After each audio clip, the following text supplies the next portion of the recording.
we'll be like, damn, we didn't go as crazy as we thought. But if you look at the song for where it is, let's look at No Parties, right? By Koi, right? Pull up the top Triller chart just so we can reference it. Yeah, and pull up No Parties too when you're done. Go ahead. I feel like if you looked at that song and its capacity, I thought it was bigger. You know, I kept saying like, damn, it should be platinum, double, this, that, and the third. But to your point, it didn't chart as big as it went viral. Yeah. But I feel like the pros to that is the fact that like Koi was able to be in her lane. A lot of people would say now on TikTok, like, she's taking over TikTok, she's taking over internet. And I feel like that speaks volumes to the music itself because you're not competing with like whoever else is next. It's Koi's in her lane, Soulja Boy's in their lane. So I feel like it helps the artist continue to make music of what they may like. But with being viral, we know it comes with the whole like, nah, you have to stay viral. That's kind of like the pros and cons to it. But the same thing with the charts. If you start making, comparing it to back in the day, if you were on top of the charts, you were always being played on the radio. Yeah. And if you weren't on the radio no more, you fell off. You know what I mean? So I think it's a hard comparison. I think it's something that we can, you can say your point as well, that we can dive back and forth on. But I do think it's way more pros to being viral than being on the Billboard because, it may not been as big as a song, but it still hit a lot of fucking people that are under the influence that this song was just as big as a Billboard song. I've always argued with people about Chief Keef. Like, he's forever influential, but he didn't do amazing chart numbers, but he went that many times viral, Yeah. I feel like it's different, like, routes towards, like, whatever, like, success you want to deem for yourself. But I think that when you get locked into this, you're locked into this. And you kind of have to do something a little bit more to get out of this whole, like, basically like the Trailer box or whatever you want to call it, or just like being like a TikTok hit. So do you think Koi's stuck into this? Because I feel like that the last two songs she dropped with Pooh and then About Me and shit, I don't think they were viral, but everybody still liked the songs. Yeah, but at the same time, it's just like, and we talked about this too with her and like with the what's the song with Pooh Shiesty called? I forgot. Purr? Yeah. And how basically like that song, I feel like that song had the, I guess, like, success it had is because of how you already knew the song before it came out. That kind of thing. And I think if you don't have something like that, basically you can't make any kind of different kind of music. I feel like you have to have something where it, like, catches. Oh, you're saying off the rip. Yeah, but like that's why I've always, when people be like, oh, you haven't heard this snippet or you haven't heard them play this video, I'm like, I don't really like doing that no more because I feel like that's the song.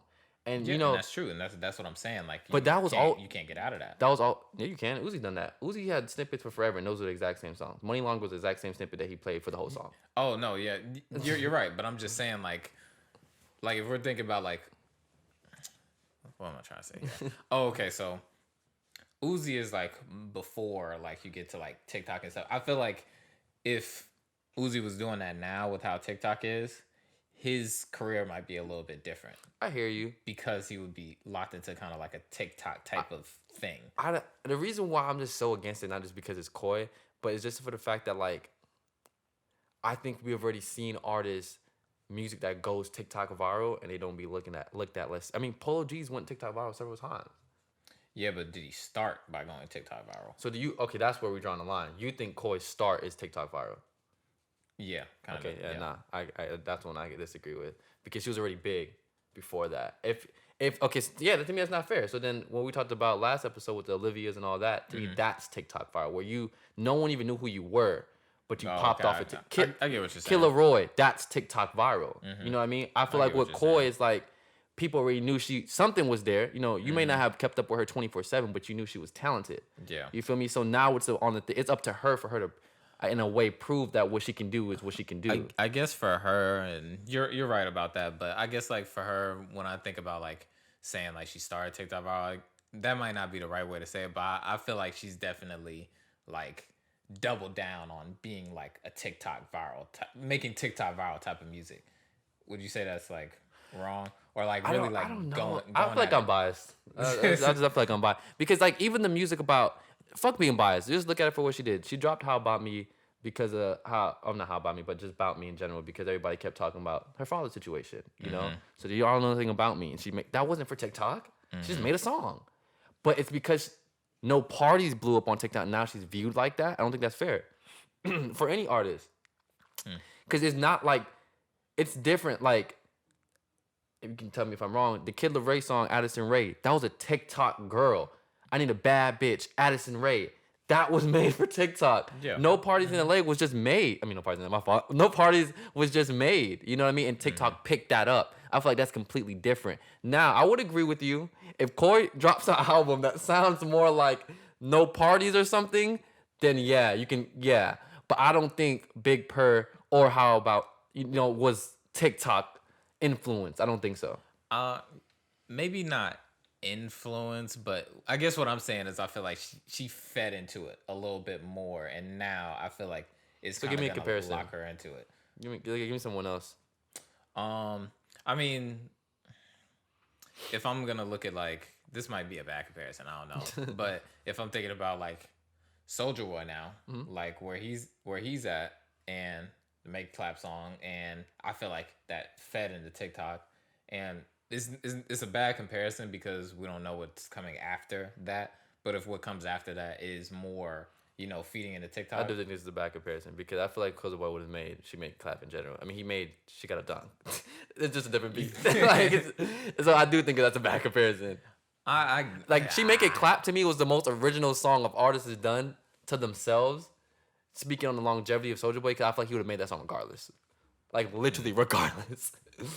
I don't know. You don't think so? I haven't heard a lot of like recent Big Draco music, so I don't know if that's. But like what I'm saying, for now. That's what I'm saying. I feel like it's a bad comparison because Soulja Boy has a lot of fucking music and it shows and time periods and whatever. But I'm saying like, for you to say like whoever talked to him about it, or maybe he came up with himself, whatever, I'm not sure. But to be like, Soulja Boy, dances are popping back off. You should just go back to your old self. That's essentially what he did. Am I wrong?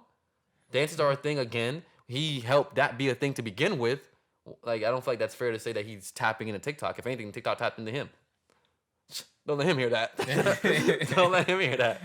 Big Draco started TikTok. No, but like that was the topic I was gonna bring up. That like previewing music now, I think is seen as more of a TikTok thing. When I don't think it should be seen like that. I don't think Koi or Uzi or these artists should be deemed TikTok because they previewed their hook of their song. And now it blew up on there. Like, that's like saying if Bobby would have previewed Bobby Bitch and it blew up on TikTok, that's not fair. Does Uzi have a lot of his songs on TikTok? I don't really be hearing his stuff on TikTok like that. He doesn't no, don't get what I'm saying. Nowadays, artists, I don't think this. Well, like his previews or his snippets and stuff like that. He doesn't do it as much. Oh, okay. Like, yeah, rarely, really. So that's what I'm saying. If we were to take it back when he was doing it and it still blew up on TikTok, would that be fair to him? Because back then, everybody was doing it. A lot of people, like, the Boats, the Uzis, the Bacardi. Not really too much, but yeah. Do you think that's why kind of that slowed down now? Yeah, because of TikTok? Yeah, most definitely. Yeah, because as soon as you make a sound, we can take that sound and throw it. Yeah, definitely. Yeah, okay. Because I guess like that's I guess where maybe I'm trying to get to the difference there is that like, if you're either feeding into it or you're kind of like not, or and that's why I kind of feel like Koi is falling into, and I'm not saying that she has to or that she needs to or that she can't, like, she's not talented enough to do like other things, but I'm just saying like I feel like if she keeps going in the same kind of direction, then people are gonna lock her into that and look at her as just